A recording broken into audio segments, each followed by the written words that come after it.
Developing this morning, a horrifying alligator attack at a local state park. FWC says 2 people were canoeing when a woman was attacked. A big local story has now made headlines around the nation. A woman pulled under, killed by a gator.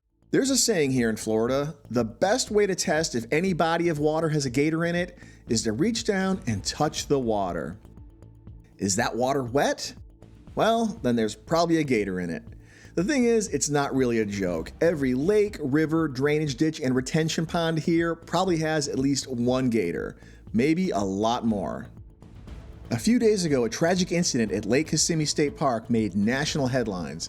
A paddler was attacked and killed by an alligator in one of Florida's most beautiful and wild natural areas. And in a case of truly awkward timing, I had just posted a video about myths and misconceptions about Florida, including a segment about how rare alligator attacks are when this happened. A lot of you brought it up in the comments, and yeah, fair point, I heard you. So I figured now is the perfect time to talk about it. How worried should you actually be? Is Florida secretly a real-life Jurassic Park? And how do you stay safe while still enjoying the outdoors? But before we dive in, if you're into gators, hidden gems, and all the wild, weird stuff Florida has to offer, go ahead and tap that subscribe button. It's safer than swimming in a retention pond, I promise. On May 6th, 2025, 61-year-old Cynthia Dykema was paddling with her husband at Lake Kissimmee State Park when the unthinkable happened. Their canoe was gliding through shallow water, about 2.5 feet deep, near the mouth of Tiger Creek when it passed directly over a large alligator. Startled, the gator thrashed, flipping the canoe and tossing both of them into the water. Tragically, Cynthia ended up on top of the gator, which bit her in what officials believe was a defensive reaction, not a predatory one. Her husband tried to intervene, but couldn't stop the attack. The Florida Fish and Wildlife Conservation Commission later tracked down and euthanized the alligator, which measured nearly 11 feet long. Not believed to be a predatory incident, but just simply an incident of a defensive incident where they came upon the alligator beneath the water's edge, and when the canoe struck it, it caused a reaction. The incident occurred during mating season, a time when alligators are the most active, territorial, and easily agitated. On top of that, drought conditions may have pushed gators into areas they don't typically frequent, increasing the chances of close encounters like this one. It was a tragic, rare, and deeply unlucky convergence of timing, location, and alligator instinct. And it's also an awful reminder that these places are beautiful, but they're also very wild. According to the FWC, Florida is home to about 1.3 million alligators. They're in lakes, ponds, marshes, retention ponds, golf course hazards, you name it. And gators are cold-blooded, meaning they get more active when the weather's warm. Mating season runs from April through June, and nesting season follows shortly after. This is when they're going to be the most territorial and most likely to see you as a threat. But here's the key thing. Most gators want absolutely nothing to do with people. They'll usually go out of their way to avoid humans unless we get too close, startle one, swim near a nest, or try to feed them. That is when things can go sideways. Let's put this into a bit of perspective. According to the FWC, there have been 488 unprovoked alligator bites in Florida since 1948. Of those, 339 were serious and only 29 resulted in fatalities, including this one. That's an average of about 0.36 deaths per year. Florida averages 6 to 10 serious bites a year, and fatal attacks are extremely rare. And that's in a state with 23 million residents that welcomed over 140 million tourists last year. That's a lot of people. To really drive that home, check this out.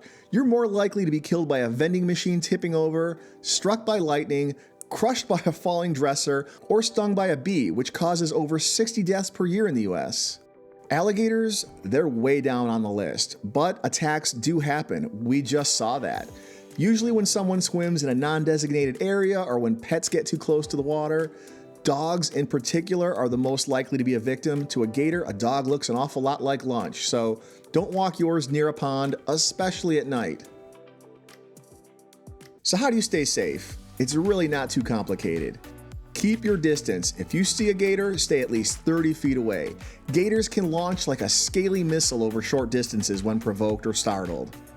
Don't swim in freshwater lakes or canals unless it's a designated swimming area. Especially avoid dusk and dawn when gators are the most active. And never feed gators. It makes them associate people with food, and that's how trouble starts. Remember, a fed gator is a dead gator. Feeding makes them lose their natural fear of people, and that's when a trapper has to get called. And they're not going to just move that gator to another lake or let him live his best life at Gatorland, if you know what I mean. Are you kayaking or canoeing? Avoid thick vegetation and keep your eyes peeled. If you see a gator, don't approach it. This is not the time to get that perfect GoPro shot. And honestly, I've been guilty of doing this myself. I've crept up on basking gators a few times myself just for the better view. But after this, I am probably going to stop doing that. And if you got pets, keep them leashed and away from the water's edge. The Florida FWC doesn't mess around. They have a whole program just for nuisance alligators. It's called, appropriately, SNAP, or the Statewide Nuisance Alligator Program. Gotta love a good acronym.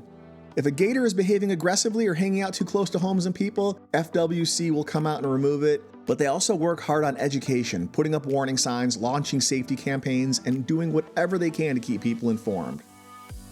And the truth is, Florida's wild side is one of its best features. The same wetlands that give you amazing paddling, fishing, and bird watching also comes with gators. You don't need to be scared, but you do need to be aware. Use common sense, respect the animals, respect the gators, understand their habits, and know the risks. Because most of the time, if you give gators space, they're going to give it to you right back. Florida's nature is incredible, but it's not a theme park. It's the real deal, and that's what makes it so special.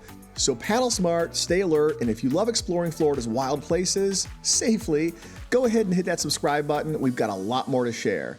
Thanks for watching, stay safe out there, and I'll see you around the Sunshine State.